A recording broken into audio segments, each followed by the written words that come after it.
Dalam nama Bapa dan Putra dan Roh Kudus. Amin.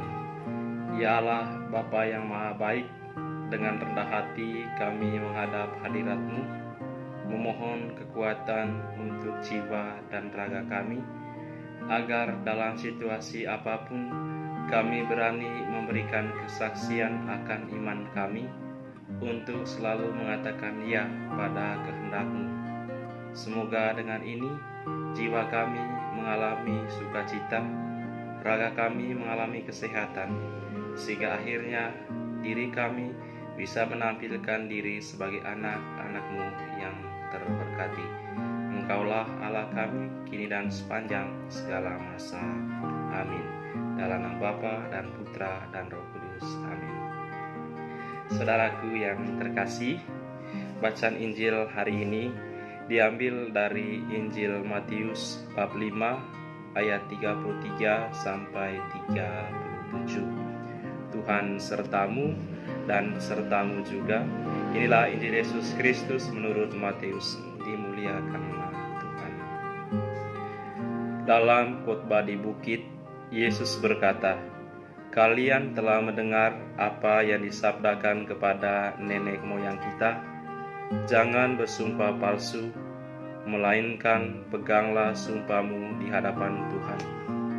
Tetapi aku berkata kepadamu, jangan sekali-kali bersumpah, baik demi langit, karena langit adalah tahta Allah, maupun demi bumi, karena bumi adalah tumpuan kakinya, ataupun demi Yerusalem, karena Yerusalem adalah kota Raja Agung. Jangan pula bersumpah demi kepalamu, karena engkau tidak berkuasa memutihkan atau menghitamkan sehelai rambut pun. Jika ya, katakanlah ya. Jika tidak, hendaklah kalian katakan tidak. Apa yang lebih daripada itu berasal dari si jahat." Demikianlah Injil Tuhan. Terpujilah Kristus.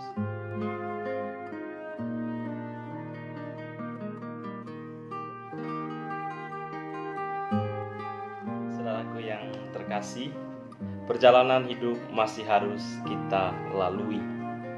Tantangan tak pernah berhenti menghadang. Hidup harus diteruskan.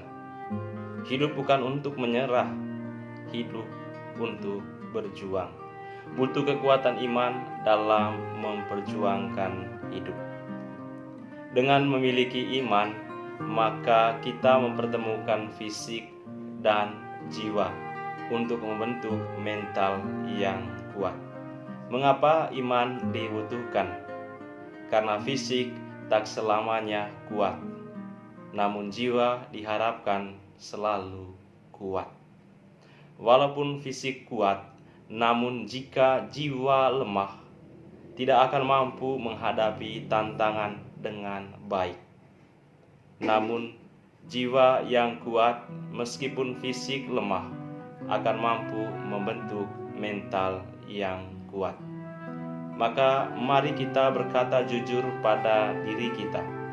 Apakah selama ini kita lebih memperhatikan keberadaan fisik daripada keberadaan jiwa? Kedua-duanya harus diperhatikan. Tubuh kita tunduk pada kekuatan alam. Ia makin hari makin menua, makin hari makin tidak menarik.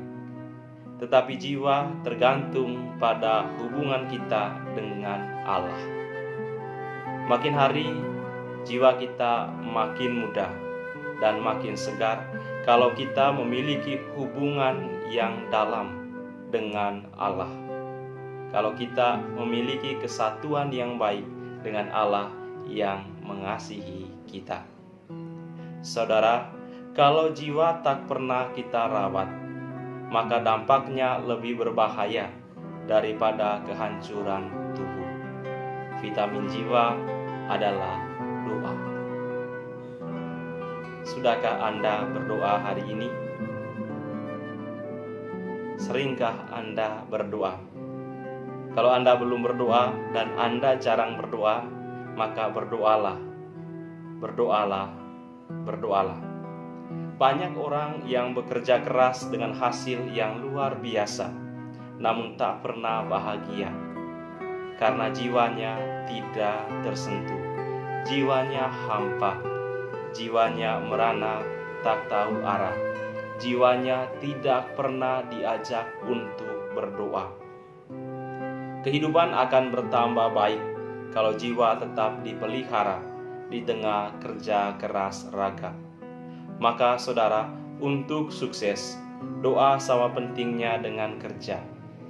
Jiwa akan menopang sepanjang waktu sampai badan tak lagi berdaya.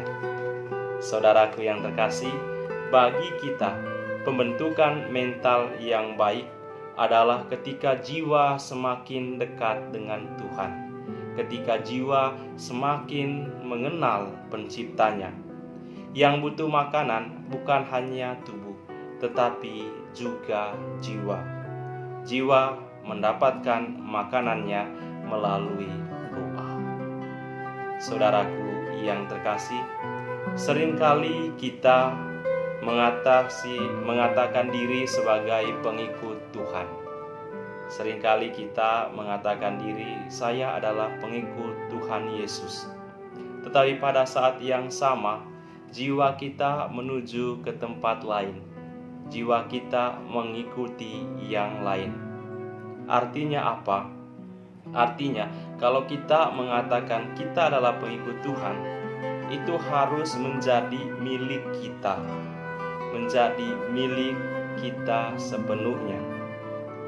Maka jawaban ya dan tidak harus merupakan pelukan mesra antara raga dan jiwa. Apa yang dianut oleh jiwa melalui doa, melalui iman, itu juga seharusnya yang dihayati oleh raga. Memang hidup kita tidak pernah akan sempurna, namun akan menjadi lebih baik kalau kita berani jujur dengan diri sendiri. Kita harus jujur mengatakan bahwa kita membutuhkan Allah. Saudaraku yang terkasih, keluarkan kata-kata positif. Janganlah mengucapkan kata-kata yang engkau sendiri tidak menyukai kalau orang lain mengatakannya. Jaga perilaku, hiasi diri dengan iman akan Allah. Berubah untuk menjadi jujur dan lebih baik dari hari ke hari terasa berat pada awalnya. Mungkin agak kacau pada tengah-tengahnya, namun akan sangat indah pada akhirnya. Mari kita membiarkan jiwa berkata jujur pada Allah, sehingga raga merasakan kedamaian, sehingga hidup penuh dengan kebahagiaan. Allah memberkati kita semua. Saudaraku yang terkasih, mari kita menerima berkat Tuhan. Tuhan sertamu dan sertamu juga Anda sekalian, seluruh pekerjaan sepanjang hari ini, orang-orang yang kita layani, mereka yang kita doakan, dilindungi dan dibimbing oleh berkat Allah yang Maha Kuasa, Bapa dan Putra dan Roh Kudus. Amin. Selamat berkarya, sukses untuk Anda.